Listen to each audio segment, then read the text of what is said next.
इदं सुरूपं तथा वा कलत्रं यशश्चारुचित्र धनं मेरुतुल्यम् मनश्चेन लग्नं गुरोरङ्घ्रिपद्मे ततः किं ततः किं ततः किं ततः किम् अमृत्यु सर्वदृक् सिंहः संधाता संधिमान् स्थिरः अजो दुर्मरिषणशास्ता विश्रुतात्मा सुरारिः।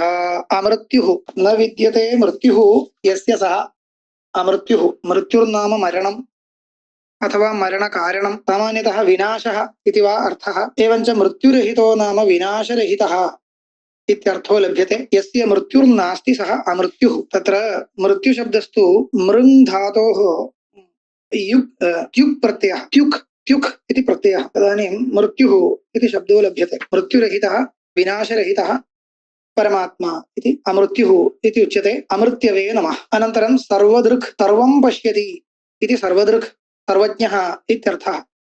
दृशधातोः पिबन्तशब्दः दृक् इति सर्वं पश्यति इति सर्वं पश्यति इति सर्वदृक् स्वकीय स्वरूपात्मक प्रकाशेन सर्वं प्रकाशयति सर्वं अवभासयति इति भगवान् स्वप्रकाशः।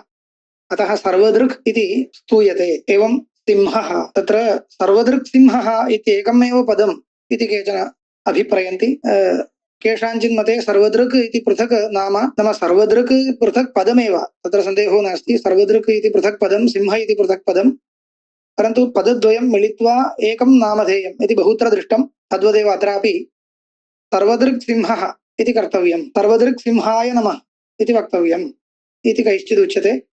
यदि पृथगेव नाम तर्हि सर्वदृशे नमः सिंहाय नमः इति पृथक् प्रयोक्तव्यं। सिंहशब्दस्तु पूर्वमेव उक्तः। हिनस्ति इति सिंहः इति अजन्तशब्दः हिंसार्थकः। हिंसां हिंसाकर्ता इति हिंस्र जन्तुः इति वदामः खलु, तदेव सिंहः। अनन्तरं सन्धाता सन्धत्ते इति सन्धाता पुरुषान् सन्धत्ते योजयति इत्यर्थः। धान्य धातुः सम् उपसर्गपूर्वक धान्य धातुः कृच् प्रत्ययः। सन्धाता सन्धातारौ सन्धातारः इत्येवं रूपाणि भवन्ति। जनान् कर्मफलेन योजयति। स्वकीयेन कर्मफलेन भगवान् योजयति। पुरुषान् सन्धत्ते इति सन्धाता इति नाम्नः तात्पर्यं। सन्धात्रे नमः इति प्रयोक्तव्यं। ततः परं सन्धिमान् सन्धिमान् इत्यत्र मतु प्रत्ययः। सन्धिमान् सन्धिरस्य अस्ति इति सन्धिमान् इति सामान्यतः विग्रहः भवति। तत्रापि धा धातुः तन् उपसर्गः कि प्रत्ययः। पूर्ववदेव कर्मफलैः सन्धिः सङ्गः यस्य अस्ति सः सन्धिमान् इति योजयितुं शक्यते। यथा श्रुतस्तु अयं शब्दः जीवपरो भवति। जीवपरमात्मनोः ऐक्यं शास्त्रार्थः वर्तते इति तदेव मनसि निधाय सन्धिमान् इति शब्दः ईश्वरपरतया प्रयुक्तः इति स्वीकर्तव्यं। सन्धिमते नमः इति चतुर्थ्यन्तं प्रयोक्तव्यं। ततः परं स्थिरः इति शब्दः तदा एकरूपः इत्यर्थे स्थिरशब्दः पूर्वमपि आगतः। था धातुः था गतिनिवृत्त्योः इति धातुः। तस्मात् धातोः इरच् प्रत्ययः स्थिरः इति शब्दो लभ्यते। नित्यः इत्यर्थो भवति।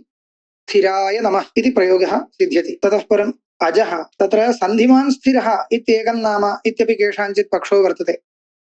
एतत् सर्वं कथं मतभेदो भवति इत्युक्ते एकमेव नाम पूर्वमेव प्रयुक्तं चेत् पुनरावृत्तिवारणाय किञ्चिदिव वैलक्षण्यं भेदः सम्पादनीयः इति कृत्वा पदान्तरेण योजयित्वा नूतनत्वं सम्पादयामः इति मत्वा व्याख्यातारः यत्नं कुर्वन्ति तावदेव। अन्यत् किमपि तत्र कारणं नास्ति। तस्मात् पूर्वपदेन योजयित्वा एकं नाम इति केचित् चिन्तयेयुः। उत्तरपदेन योजयित्वा इति नाम इति अन्ये चिन्तयेयुः। इत्येवम् अत्र पूर्वपक्षसिद्धान्तादीनाम् अवसरो नास्ति। यथा कथञ्चित् अस्माभिः औचित्यानुसारेण स्वीकर्तुं शक्यते। अजः इत्यत्रापि अजधातुः अच् प्रत्ययः न जायते इत्यजः अथवा अजति गच्छति इति गत्यर्थकधातुरपि भवति। अजति इति अजः इति वक्तव्यम्। अजशब्दस्तु लोके छागः इत्यर्थे प्रसिद्धो भवति। तथापि धात्वर्थं स्वीकृत्य अजगतिक्षेपणयोः इति धातोः अच् प्रत्ययं कृत्वा अजशब्दस्तु निष्पादितः व्याख्याने दृश्यते। किञ्चित् प्रकारान्तरेणापि व्याख्यानं भवति। अ इति शब्दस्य विष्णुः इत्यर्थं स्वीकृत्य तस्मात् जातः इति अजः इत्येवं ब्रह्मा इति चतुर्मुखब्रह्मा इत्यर्थे अजशब्दस्य प्रयोगः पुराणेष्वपि वर्तते। तथापि अजशब्दं व्युत्पादयन्ति। अनन्तरं तदभेदम् आरोप्य परमात्मनि अजः इति प्रयोगः इति च दर्शयन्ति। अजाय नमः इति चतुर्थ्यन्तं प्रयोक्तव्यं। ततः परं दुर्मरिषणः इति मृषतितिक्षायाम् इति धातुः। मृषतितिक्षायाम् इति धातोः कर्मणि युज् प्रत्ययः मरिषणः इति भवति।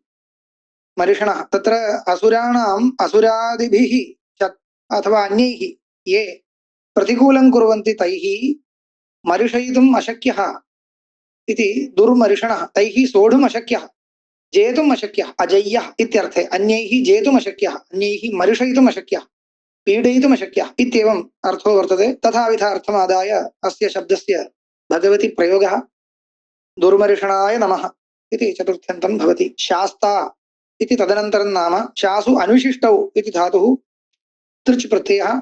शास्ता शास्तारौ शास्तारः इति रूपाणि भवन्ति। एवञ्च अत्र तृन् प्रत्ययः शास्त्रे नमः इति भवति। सर्वस्य अनुशासिता इत्यर्थः। अनुशास्ता शासनं करोति, नियन्ता इत्यर्थो भवति। सर्वस्य जगतः नियन्ता इत्यर्थे भगवान् शास्ता इत्युच्यते। शास्त्रे नमः। ततः परं विश्रुतात्मा वि उपसर्गपूर्वक श्रु धातोः कृतप्रत्यये विश्रुतः इति भवति। आत्मशब्दस्तु पूर्वमेव बहुवारम् आगतः। प्रकृते च विश्रुतः आत्मा विश्रुतात्मा, विश्रुतश्चासौ आत्मा च विश्रुतात्मा। विश्रुतो नाम प्रसिद्धः, कीर्तिमान्, लोके सर्वत्र व्याप्तः इत्यादि लोकप्रसिद्धः इत्यर्थे, सर्वैराद्रियमाणः इत्यर्थे विश्रुतः इति शब्दः प्रयुज्यते। विश्रुतश्चासौ आत्मा विश्रुतात्मा इति वक्तव्यं। विग्रहः प्रयोक्तव्यः। अथवा विश्रुतः आत्मा यस्य इति विश्रुतात्मा इति आत्मशब्दस्य स्वरूपम् इत्यर्थं स्वीकृत्य विश्रुतं स्वरूपं यस्य सः विश्रुतस्वरूपः इत्यर्थे विश्रुतात्मा इति पदं सिद्ध्यति। नकारान्तशब्दः विश्रुतात्मने नमः इति चतुर्थ्यन्तं भविष्यति। एवं पुरारिहा इति तत्र ऋगतौ इति धातुः। तस्माद् अरिशब्दः जायते। इः इति प्रत्यये ऋगतौ इति धातोः इ प्रत्यये अरिः इति शब्दो भवति। सुराणाम् अरिः शत्रुः सुरारिः, सुराणाम् अरिः शत्रुः सुरारिः असुरः इति कर्तुं शक्यते। तान् हन्ति इति सुरारिहा इति। सुराः देवाः, तेषां शत्रुः असुरः, तान् असुरान् हन्ति इति सुरारीन् हन्ति इति सुरारिहा इति क्विबन्तशब्दः।